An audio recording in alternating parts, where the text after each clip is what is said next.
बिस्मिल्लाहिर्रहमानिर्रहीम। अस्सलाम वालेकुम नाज़रीन, मैं हूं इरफान हाशमी और आपको प्रोग्राम में खुश आमदीद कहता हूं। तारीफ़ ही उस रब्बुल इज़्ज़त के लिए जिसकी तरफ हम सब को लौट कर जाना है और जिसके हुजूर हम सब को एक दिन पेश किया जाएगा। व्यूअर्स, प्रोग्राम शुरू करने से पहले मेरी तमाम दोस्तों से दरख्वास्त है कि आप इरफान हाशमी टॉक्स को जाकर ज़रूर सब्सक्राइब करें। एक नया डॉक्यूमेंट्री फॉर्मेट के ऊपर हमने ये चैनल बनाया है, इसे जाकर देखिएगा और कुछ नई डॉक्यूमेंट्रीज इसके ऊपर हमने अपलोड की हैं। व्यूअर्स, आपको खबर ये दें कि अमेरिका ने ऐलान किया कि अब जंग बंदी होगी। ईरान और इसराइल दोनों ने इस बात से इत्तफाक किया।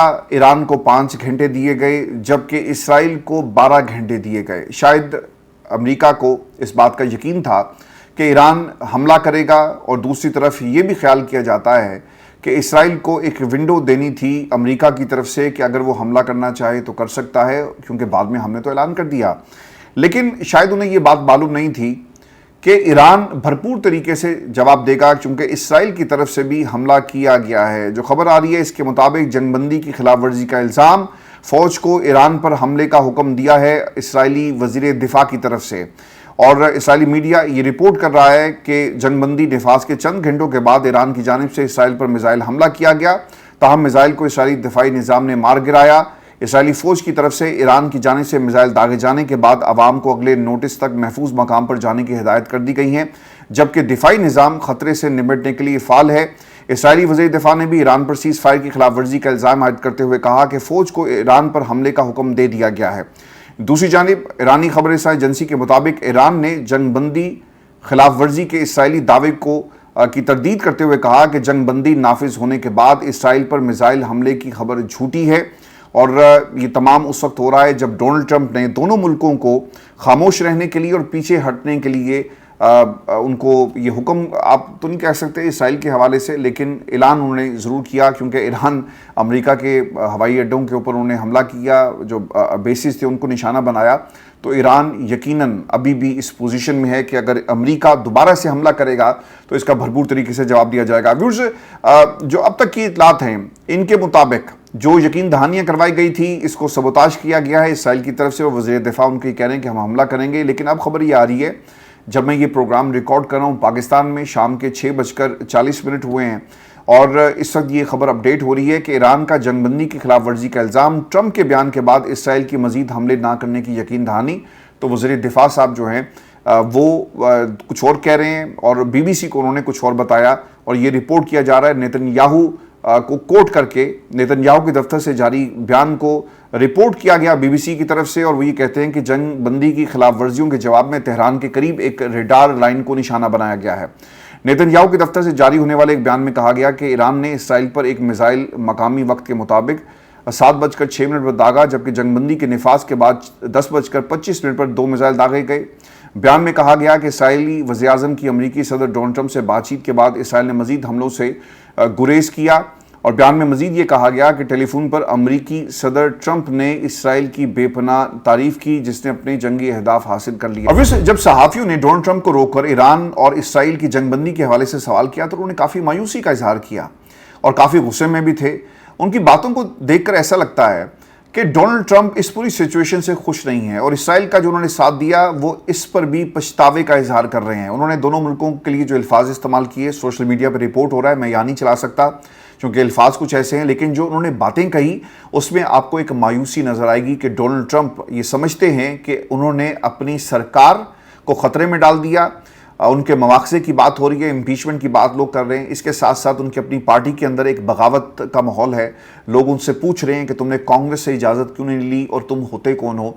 अमरीकी अवाम की ख्वाहिशात के बरक्स एक जंग मुसल्लत करने वाले। जब तुम इक़्तिदार में नहीं थे तो तुमने कहा कि मैं दुनिया से जंगों को ख़त्म करूँगा, लेकिन तुम एक नई जंग शुरू करने वाले थे। और तुम जिस तरह से, अगर आप देखें ना, एक तरफ आप बम गिराते हैं, 13 बम आपने B-2 बॉम्बर इस्तेमाल किए, न्यूक्लियर साइट्स को तबाह किया, ईरान उसके ऊपर जवाब देता है, आप मुकम्मल खामोश होकर बैठ गए। उन्होंने कहा जी कि कोई गाल नहीं, इनका भी हक बनता है, हमने भी इनकी न्यूक्लियर साइट्स को तबाह किया, कोई बात नहीं, आप कतर की सरजमीन को आप इस्तेमाल करें, हमला करें, हम आपके ऊपर हमला नहीं करेंगे।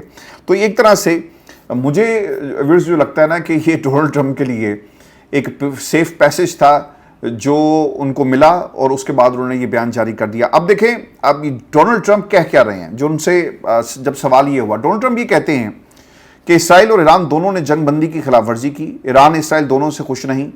ईरान की जौहरी सलाहियतें ख़त्म हो चुकी, ईरान कभी भी अपना जौहरी प्रोग्राम जो है दोबारा शुरू नहीं कर सकेगा। उन्होंने कहा जी कि ईरान पीछे हट जाओ, इसराइल तुम भी पीछे हटो, अपने पायलट्स को वापस बुलाओ, अगर तुमने बम गिराया तो ये फिर जंग बंदी की खुल्लम खुला खिलाफ वर्जी होगी।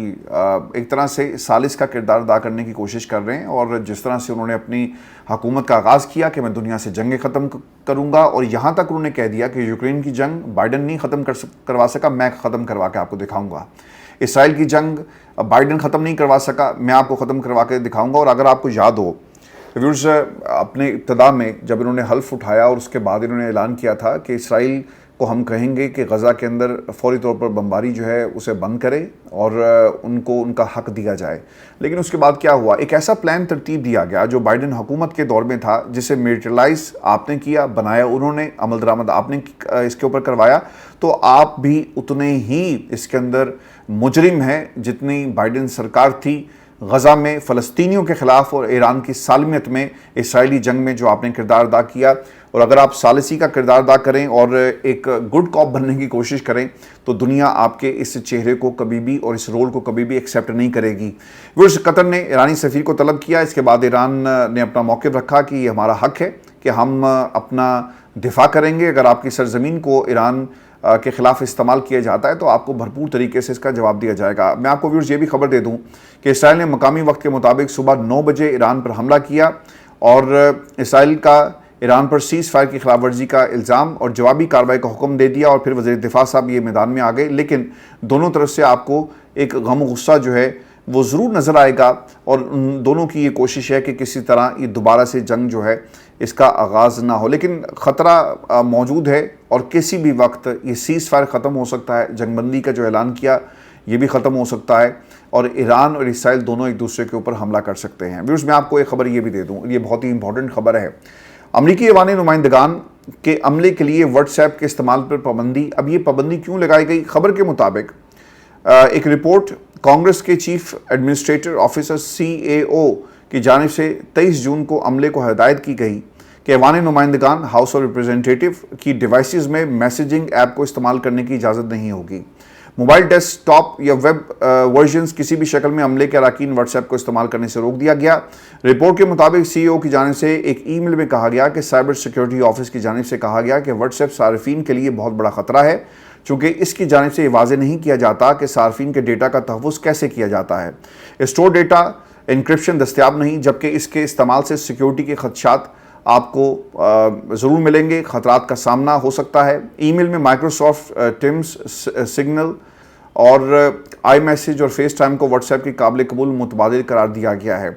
दूसरी जानिब इस रिपोर्ट पर मेटा की एक तर्जुमान की जानिब से रद्दअमल भी आ गया है जी, और तर्जुमान ये कहता है कि हम जानते हैं कि कांग्रेस अरकान और अमले की जानिब से व्हाट्सएप का इस्तेमाल अक्सर किया जाता है। व्हाट्सएप मैसेजेस को by default end to end encryption का तहफ़्फ़ुज़ हासिल है, यानी से भेजने और मौसूल करने वाला ही पैगामात को देख सकता है।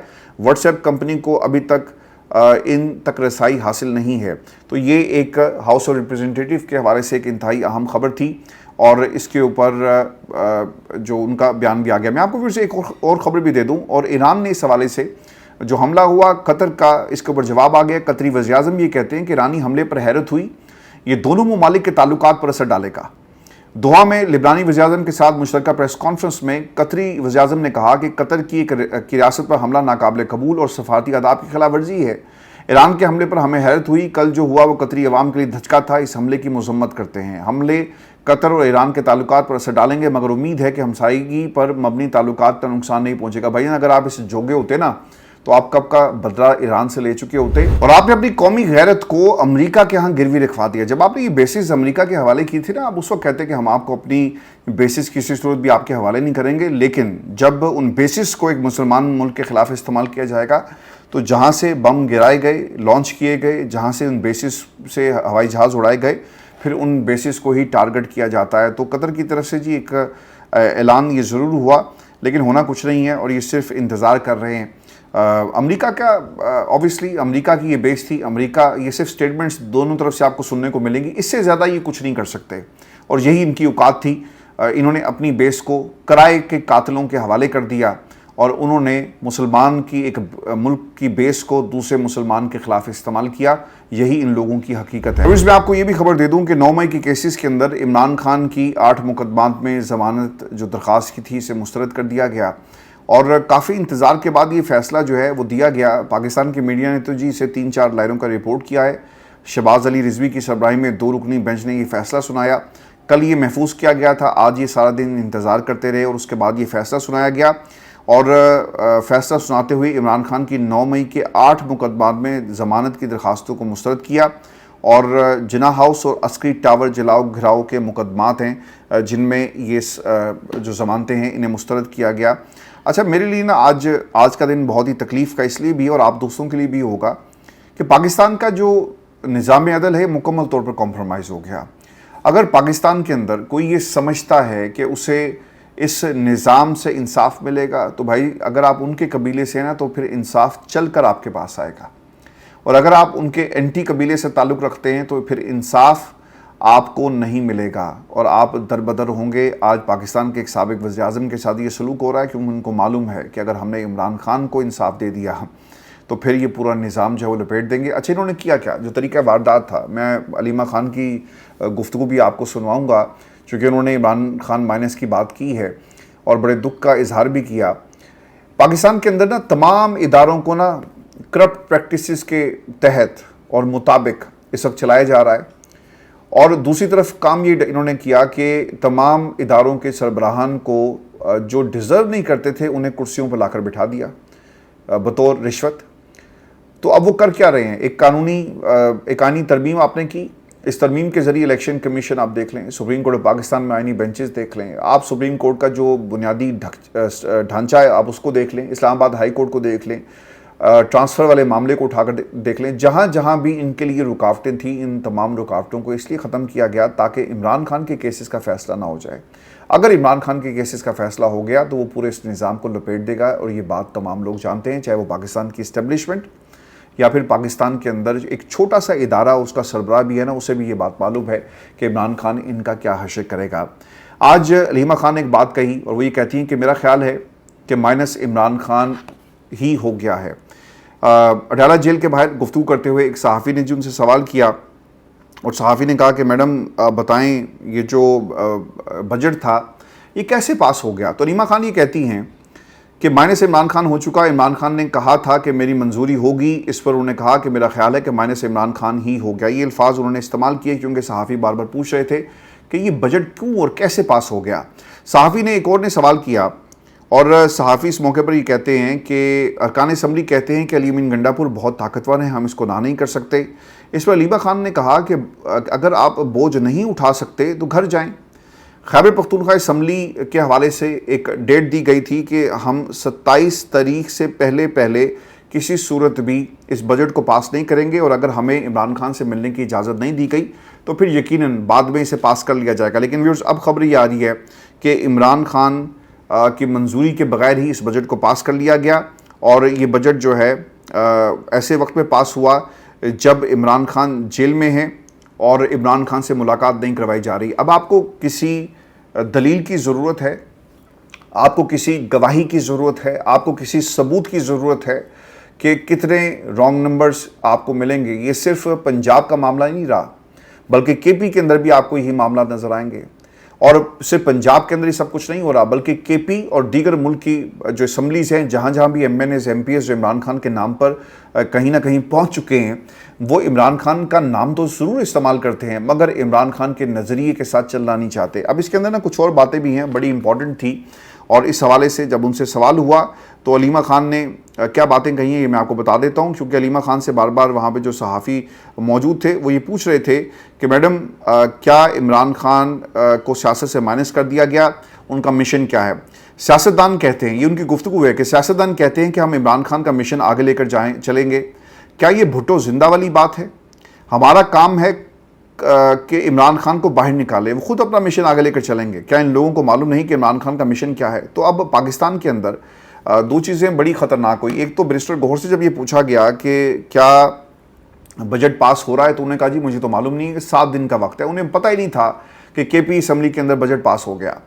پھر علی امین گنڈاپور، اس شخص نے اتنی دفعہ دھوکہ دیا عمران خان کو، 3 دفعہ جب تحریک اپنے ڈیسائسو مرحلے میں داخل ہو چکی تھی تو علی امین گنڈاپور باہر غائب ہو جاتے ہیں، اور وہ لوگ جو اسی پلیٹ فارم پر اور متعدد پلیٹ فارم میں جا کر علی امین گنڈاپور کے بارے میں جو باتیں کرتے تھے، آج دیں جواب قوم کو کہ کیوں یہ بجٹ پاس ہوا اور عمران خان کی باتوں کو کیوں نہیں مانا جا رہا۔ پاکستان تحریک انصاف جو اس وقت آپ کو میدان میں نظر آ رہی ہے، اس کا سیاست سے سر کوئی تعلق نہیں ہے، یہ صرف ایک جھوٹ کا پلندہ ہے، اور لوگوں کی یہ کوشش ہے کہ جب تک عمران خان کا نام ہم استعمال کر سکتے ہیں ہمیں کرنا چاہیے، اور یہی ہماری نجات کا طریقہ کار ہے۔ نجات دنیا کی جی نجات ہے، اور کیا ہے کہ انہیں کوئی پوچھے گا نہیں۔ میں بھی آپ کو ایک خبر اور بھی دے دوں، اور سلمان اکرم راجہ صاحب سے جب پوچھا گیا تو انہوں نے کہا جی کہ مجھے اس بارے میں کوئی علم نہیں ہے، اور ایسا کیوں ہوا، کور کمیٹی کے اندر یہ ضرور سوال جو ہے وہ کیا گیا کہ آپ نے عمران خان کے کہے بغیر آپ نے کیوں یہ پارٹی کو جو آپ نے اپنی پارٹی سمجھ لیا، یہ الفاظ تھے جی، آپ کی یہ پارٹی نہیں، عمران خان کی پارٹی ہے، اور آپ کیوں اسمبلی کا جو بجٹ ہے اسے آپ نے پاس کروایا اسمبلی سے، تو اس کا بھی ان کے پاس کوئی جواب نہیں تھا۔ میں آپ کو ایک اور خبر بھی جاتے جاتے دے دوں، وزیر دفاع خواجہ آصف صاحب نے قومی سلامتی کمیٹی کے اجلاس کے باہر جی وہ آئے اور گاڑی میں بیٹھے، صحافیوں سے انہوں نے بات نہیں کی، اور پھر انہوں نے کیا کہا، یہ عسکری قیادت اور اس کے ساتھ ساتھ سول قیادت سے ملاقات کرنے کے بعد آتے ہیں۔ ذرائع بتاتے ہیں کہ اجلاس میں امریکہ کے ایران پر حملے سے پیدا صورتحال پر غور کیا گیا، اور اسرائیل ایران جنگ کے خطے پر پڑنے والے اثرات کا بھی جائزہ لیا گیا۔ اجلاس کے بعد جب خواجہ آصف اپنی گاڑی میں واپس روانہ ہوئے تو صحافیوں کی جانب سے بات کرنے کی انہوں نے کوشش کی، جس پر خواجہ آصف نے کانوں کو ہاتھ لگا لیے۔ تو وہ گفتگو جو اندر ہوئی وہ بتانا نہیں چاہتے تھے، اور یہ گفتگو کیا تھی، یہ جو سلامتی کمیٹی کا جو اجلاس تھا اس میں جو لوگ شامل تھے ان کو معلوم ہوگی، یا پھر خواجہ آصف صاحب جن سے کوشش کی گئی۔ میں آپ کو بھی ایک خبر یہ بھی دے دوں کہ ڈنمارک سفارت خانے کے 3 رکنی وفد کی اڈیالہ جیل آمد جی، اور خبر کے مطابق ڈنمارک سفارت خانے کے 3 رکنی وفد میں مس لیونی، سیکیورٹی آفیسر خرم اور لوکل کونسلر اعجاز صدیق شامل ہیں۔ اڈیالہ جیل ذرائع بتاتے ہیں کہ سفارتی وفد حوالاتی مس روزا جونٹل بلوم سے ملاقات کے لیے پہنچا۔ جیل ذرائع یہ بھی بتاتے ہیں کہ حوالاتی مس روزا جونٹل بلوم منشیات برآمدگی کے مقدمے میں قید ہیں، اور ملزمہ کے خلاف تھانہ ANF اسلام آباد میں منشیات ایکٹ کے تحت مقدمہ درج کیا گیا ہے، جس کا حوالہ بھی اس کے اندر دیا گیا ہے۔ تو یہ اس وقت کی سچویشن ہے، خان صاحب کے مقدمات ضمانت نہیں ملی، اور اب ان کا یقیناً یہ ٹارگٹ ہے کہ ہم نے عمران خان کو جیل کے اندر ہی رکھنا ہے۔ یہ آج کی ویڈیو تھی، اگلی ویڈیو میں آپ سے کچھ گھنٹوں کے بعد دوبارہ ملاقات ہوگی، اجازت دیجیے، اللہ نگہبان۔